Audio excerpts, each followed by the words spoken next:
Russian oil continues to emerge on the European market.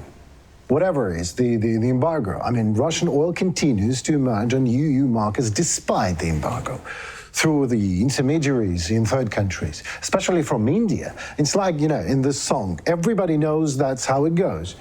I mean, it's everyone's secret, right? I know, you know, the world's mass media knows it perfectly well. Der Spiegel magazine writes about this quite openly. According to them, at least 2 tankers with Russian oil arrive at Indian ports every day. That means 70 tankers per month.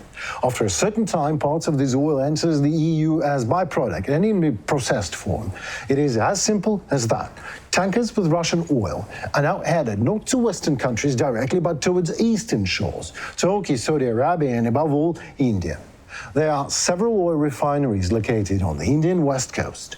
Russian oil is processed into gasoline and diesel fuel, and it seems to me, in this form, it got back to Europe, doesn't it? I mean, it's a bare fact. To this day, India delivered more fuel to Europe than ever before. According to data from marine tracker Kepler, absurdly as it is, India, as a supplier, is now ahead of even Saudi Arabia. Together, the 2 countries fill most of the gap that has existed in fuel supplies to Europe since the beginning of the February embargo. But unlike Saudi Arabia, India is not a country with huge oil reserves. I'm not asking why the Indian government allows that. It is quite obvious. It is also a bare fact. Huge money right here and right now. And the war in Ukraine, galaxy far, far away, who cares about that in Mumbai, right? So my question to you as an expert is there a way to stop this? Is there a way to stop this loopholes, to close these loopholes in sanctions and in the law, in international law? I would say rather no. Because the money is ruling the world. This is not a song by Leonard Cohen you have been quoting, I guess, but probably there is another song where something like this is being sung. But in my view, this is not the point of perceiving the fuel you're putting into your car as the originating from Russia. It is a matter not where the oil has originated from, but it is a matter who got the money for it. And if Russia gets less money for the same amounts of oil it exports, it is already good news for us. I agree with that. I would also say that there is a quite common wisdom and a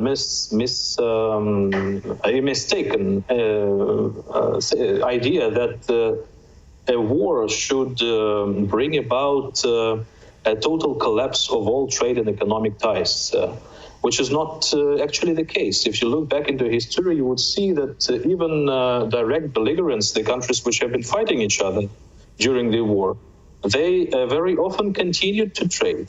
For instance, Great Britain have traded with Germany during almost the whole period of World War I. Certainly some specific goods have been excluded from the trade, especially those which have been used directly on the battlefield.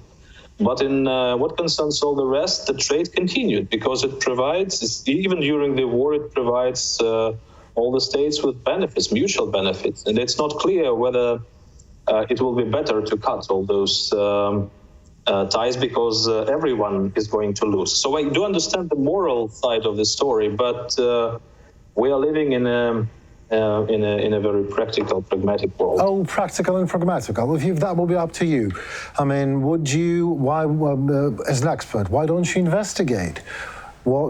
Should we really continue buying something from you? Are we buying anything from Russia at the moment? And how do you expect your businesses to actually interact with Russian businesses?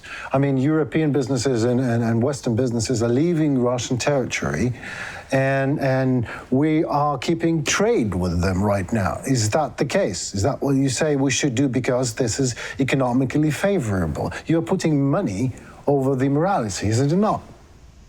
This is not something we should do, but this is how the world is working, is functioning. And I think that this war is in many ways an exception, and it already has provided significant effect on trade connections, on trade links, on the presence on the Russian market of a huge amount of companies which have been opting for leaving the market, obviously for moral reasons and probably for some economic reasons as well. I think that we should not be idealists or perfectionists in this particular case, but we should rather proceed from the assumption that some countries, some companies will continue to do business with Russia. All right, then let us assume the world authorities just produced a complete ban on Russian oil and none of it is delivered in the European Union. What could be the political consequences of such an oil ban and price rise? Maybe this is exactly what Russia wants because it will probably cause a mayhem. Is that true? Let's try to imagine that. I think that as long as there is an industrial economy in the world, there is always a demand for oil. And there will not be enough oil. There will always be a competition for more oil at lesser prices. And such a huge producer as Russia is impossible to cut off from the global economy. That's the lessons we should have learned from 2022. Right. Because of that, I think that even if we imagine something such improbable like this, it will certainly bring about costs to the Russian government. It will cause huge problems in the economy and for the Russian budget. But not necessarily these problems will be critical, and Russia will not be able to overcome them. We are constantly projecting the experience of the Soviet Union under very specific conditions of 1980s to modern Russia, and assume that what happened to the Soviet Union will necessarily happen to Russia.